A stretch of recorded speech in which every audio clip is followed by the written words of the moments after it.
계속해서 고린도 후서를 보고 있습니다. 오늘은 바울 사도가 고린도 교회로 보내는 편지의 마지막 부분을 또 정리하게 됩니다. 지금까지에 앞서 바울은 수많은 이 주제들에 대해서 고린도 교회에 편지를 쓴 것들을 저희가 보았습니다.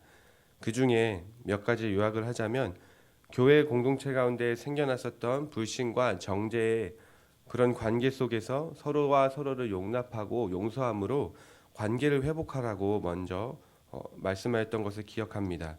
또한 예루살렘 교회를 향한 연보를 잊지 말고 실제로 실시하라, 실천하라라고 했었던 것도 기억합니다. 바울 사도의 사도직에 대한 도전에 대해서 예수 그리스도를 만남으로 알게 된 진리, 그 진리의 권위에 대해서 또다시 가르쳐 주었음을 저희가 보았습니다. 사도에게 또한 대적하고 고린도 교회 안에 거짓 복음을 전파했었던 거짓 선지자들에 대해서, 거짓 사도들에 대해서 어떻게 반응해야 되는지도 사도 바울이 가르쳐 주었습니다. 그들은 원래 유대교였다가 예수를 믿고 기독교로 다시 돌아왔다가 또다시 자기 중심적인 생각들과 이기주의 또는 자기 우월감 등을 쫓아서 율법적인 삶을 다시 바라보게 되었었던 그런 거짓 사도들이었습니다. 그리고 바울이 참된 자랑을 가지고 있었던 것에 대해서 예수 그리스도만이 그의 자랑이심을 나타냈습니다. 바울은 나약한 존재였지만 오히려 그곳에 예수님을 모시고 다스림을 얻을 수 있기 때문에 그의 나약함이 온전함이 될 수 있다고 나약함에 대해서 자랑하기도 하였습니다. 그리고 나서 이제 오늘 본문에 해당하는 나약한 우리를 다시 세우실 주님으로 인하여서 서로를 세워주고 기뻐하라고 권면하고 있는 것을 보게 됩니다. 그 마지막 권면에 대해서 오늘 짧게 묵상하도록 하겠습니다. 1절입니다. 내가 이제 세 번째 너희에게 가리니 두세 증인의 입으로 말마다 확정하리라. 바울 사도는 이제 세 번째로 다시 고린도 교회를 방문할 것을 재차 밝힙니다. 그리고 그때까지 고린도 교회의 성도들이 복음의 본질을 회복하고 죄에 대하여 회심하고 온전한 공동체를 만들라고 권면하는 것을 보게 됩니다. 고린도 교회의 성도들은 바울에게 아픔을 주면서까지 바울의 사도직에 대해서 그가 가지고 있었던 권위에 대해서 의심을 하기도 했습니다.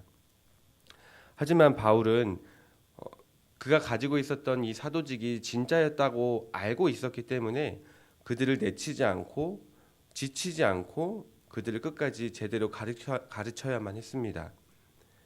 2절을 통해 바울은 복음이 고린도 교회가 가지고 있는 죄에 대하여 나약하지 않고 강하게 그들 가운데 임할 거라고 경고합니다.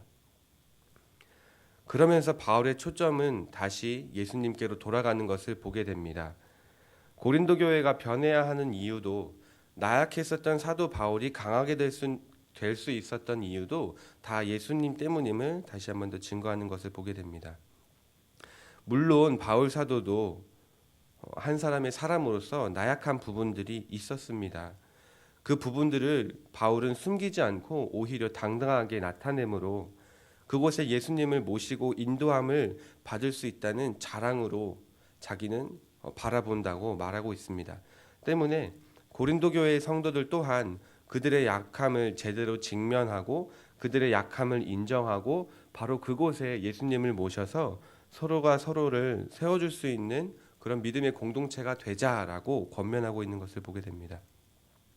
일반적으로 세상의 가치관으로 볼 때 저희만 본다 할지라도 저희는 스스로의 나약함을 감추려 하는 것이 사실인 것 같습니다. 나의 나약함이 공개되는 것을 꺼려합니다. 나의 민낯을 공개하기를 창피해합니다. 나의 연약한 모습이 공개되는 것을 창피하고 수치스럽게 생각을 합니다. 지금 우리의 나약함을 공개하고자 한다면 크게 기뻐하실 분은 없다고 봅니다. 저 또한 마찬가지라고 생각합니다. 그리고 또한 타인의 입장에서 누군가의 나약함을 볼 때에도 그 사람을 온전하게 보기보다는 내가 그 사람보다 우월한 존재라고 생각하게 되는 것 같습니다. 나는 저렇게 하지 않아. 나는 저것보다는 잘해. 혹은 나는 저렇게 도움을 필요로 하지 않아. 나는 괜찮아. 나는 잘해. 그렇게 우리에게 있는 나약함은 아직까지는 온전함으로, 예수님을 모실 수 있는 온전함으로 다가오기보다는 그저 나약함으로 다가오는 것이 사실인 것 같습니다.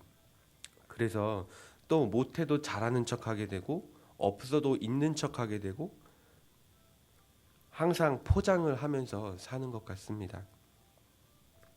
그런 저희에게 이 고린도후서 마지막 장에 있는 본문을 통해서 기억해야 하는 것은, 세상의 가치관으로 약하게 보이는 바로 그 부분이 하나님의 가치관과 능력으로 그분을 나타낼 수 있는 가장 강력한 순간이 되기도 한다는 것을 알아야 합니다.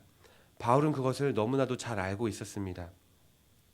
때문에 사도 바울도 본인의 나약함을 숨기거나 포장하지 않고 있는 그대로 하나님께 나아가서 하나님과 관계를 맺으면서 하나님께 영광을 돌리는 삶을 살았습니다. 그러면 바울 사도의 이러한 약함이 강함이 되는 신학은 어디에서 배웠는지를, 어디에서 알게 되었는지를 저희가 좀 더 주목해야 합니다. 바울의 신학은 아까 말씀드린 것처럼 오직 예수님께로 집중되어 있음을 저희가 봅니다. 4절을 통해 또 바울은 예수님으로 이 사건들을 인도하고 가는 것을 보게 됩니다. 제가 4절 읽도록 하겠습니다. 그리스도께서 약하심으로 십자가에 못 박히셨으나 하나님의 능력으로 살아계시니 우리도 그 안에서 약하나 너희에게 대하여 하나님의 능력으로 그와 함께 살리라. 사실 예수님의 삶을 볼 때에도 우리는 약함이 강함이 되는 것을 보게 됩니다. 하나님의 아들이신 예수님은 삼위의 한 분으로 태초부터 존재하셨던 분입니다. 예수님은 인성으로는 존재할 때에 존재하셨지만 신성으로는 이미 존재하기 전부터 존재하셨습니다. 그분이야말로 모든 것을 창조하신 분이며 말로 모든 것을 창조하셨던 전지전능하신 하나님이십니다. 그분이야말로 가장 위대하신 존재이십니다. 그런데 그런 그 예수님께서 인간의 몸을 입고 이 땅에 오셨다는 것 자체가, 가장 온전하고 완벽했었던 하나님의 형상을 가졌던 이 주님께서 이 땅에 인간의 몸을 입고 오신 것 자체가 이미 나약한 모습을 스스로 취하셨다는 것을 저희가 알게 됩니다. 심지어 주님은 타인의 선택에 의해서 강요된 것이 아니라 본인 스스로 자발적으로 우리를 사랑하셔서 이 땅에 인간의 모습으로 오셨습니다. 그리고 인간의 모습 중에서 가장 나약한 모습으로 죽음을 맞이하는 십자가의 형벌로서 이 땅에서 돌아가셨습니다. 하나님의 존재가 인간의 모습으로 내려오신 것만으로도 이미 필요 없는 그런 나약함을 지신 것인데, 거기서 더 낮은 자세로 십자가의 형벌까지 죽으신 것을 저희가 보게 됩니다. 그렇게 십자가에 죽으셨고 하나님의 능력으로 3일 만에 부활하시며 사망의 권세를 이기셨고 꺼져가는 것 같았던 주님의 힘을 다시 나타내셨습니다. 그리고 그 예수님의 부활은 단순히 자신이 가지고 있었던 개인의 힘과 권위만을 위한 것이 아니라 모든 하나님의 백성들로 하여금 예수님을 믿어서 구원을 얻게 하는 가장 강력하신 사건으로 십자가의 죽음을 지셨습니다.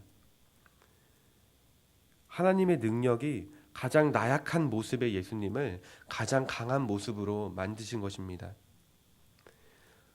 그렇게 예수님의 삶을 봐도 하나님을 위해서 약해지는 이 과정은 하나님의 임재와 다스림을 가장 잘 나타낼 수 있는 강력하고 온전한 시간으로 우리에게 다가온다는 것을 기억해야 합니다. 이것을 정말 기억해야 합니다. 하나님 안에서 나약하게 된다는 것은 절대적인 나약함으로 남는 것이 아니라 온전하시고 완벽하신 그분의 다스림을 체험하고 나의 삶 가운데 그분이 함께 계시다는 것을 나타내어 보여줄 수도 있는 가장 온전한 강함이 되는 것을 기억하시기를 바랍니다. 그렇게 하나님이 나약한 모습을 취하시는 예수님을 강하게 하셨듯이 의심받고 권위에도 도전받고 인간적으로는 나약한 모습까지도 비추었었던 바울에게도 강하게 그를 사용하시고 그를 다시 한 번 더 능력으로 세우셔서 고린도 교회를 다시 세우실 것이라고 바울은 말하고 있음을 보게 됩니다. 그렇기 때문에 때로는 약한 모습을 보이기도 했었던 바울의 권면을 따라서 고린도 교회는 다시 일어서야 한다고 바울은 말하고 있습니다. 11절입니다. 제가 한 번 더 읽겠습니다. 마지막으로 말하노니 형제들아 기뻐하라. 온전하게 되며 위로를 받으며 마음을 같이하며 평안할지어다. 또 사랑과 평강의 하나님이 너희와 함께 계시리라. 거룩하게 입맞춤으로 서로를 문안하라. 고린도 교회는 현재 아직까지 아픔 가운데 있었습니다. 그들 가운데 있었던 이 문제들은 아직까지 회복되지 않는 단계에 있었습니다. 고린도 전후서를 볼 때 수많은 제약들이 그 안에 있음을 저희는 보았습니다. 그럼에도 불구하고 바울은 그들이 하나님께로 돌아올 때 하나님께서 그들을 회복시키실 것이라고 말하고 있습니다. 비록 지금은 나약한 가운데 있으나 하나님의 능력이 그들을 회복시키실 것을 바울은 알기 때문에 이렇게 편지로 그들을 격려하고 있음을 보게 됩니다. 비록 내가 지금 나약하나 있는 그대로의 모습을 직면하고 회심하고 주님을 따르기로 다시 결심하고 실천하면서 살아갈 때 하나님의 능력이 우리를 다시 회복시키실 것입니다. 그렇기 때문에 바울은 고린도 교회에게 기뻐하라고 권면을 하게 되는 것 같습니다. 개인적으로는 이 고린도 후서의 내용을 편지를 받은 이 고린도 교회가 어떻게 되었을까라는 궁금점을 가지기도 합니다. 과연 이 편지를 듣고 회심하여서 죄악을 끊어버리고 하나님 앞에 나타나는 그런 따뜻한 교회가 되었으면 참 좋겠다.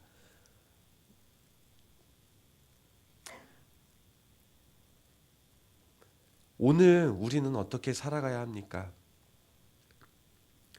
지금 내게는 아직까지 수많은 나약함이 있을 것입니다. 아니, 있습니다. 하지만 그것들로 낙심하고 죄의 악순환을 가지는 것이 아니라 바울이 고린도 교회에 격려하듯이 우리의 현 상태를 직면하고 회심하고 하나님께로 돌아가 하나님께 다스림을 받는 것이 필요합니다. 그렇게 저희도 하나님께로 돌아갔으면 좋겠습니다. 그렇게 나약한 가운데에 우리를 회복시키시고 하나님께로 다시 돌리시고 인도해 가실 하나님을 기억하시면서 오늘도 순종하고 오늘도 기뻐하고 오늘도 하루를 살아가는 우리 모두가 되시기를 간절히 기도합니다. 기도하겠습니다. 사랑이 많으신 하나님 감사합니다. 약함이 가장 강함이 되는 것을 주님의 삶을 통해서 먼저 보여주셨고 사도 바울의 이 편지를 통해서 고린도 교회를 격려하셨고 그 격려하심을 저희가 받아 저희 또한 나약함 가운데에 하나님을 모셔드리고 저희가 가지고 있는 나약함을 직면하고 하나님께 나아가 하나님께 다스림을 받는 삶을 살기를 간절히 원합니다. 하나님 저희들을 도와주시고 그렇게 하나님께 영광 돌리며 살아가는 저희 모든 식구들이 될 수 있도록 하나님 함께하여 주시옵소서. 그렇게 인도하신 하나님을 간절히 기대합니다. 감사드리며 모든 말씀 예수님 이름으로 기도합니다. 아멘. 주기도문으로 예배 마치도록 하겠습니다. 하늘에 계신 우리 아버지여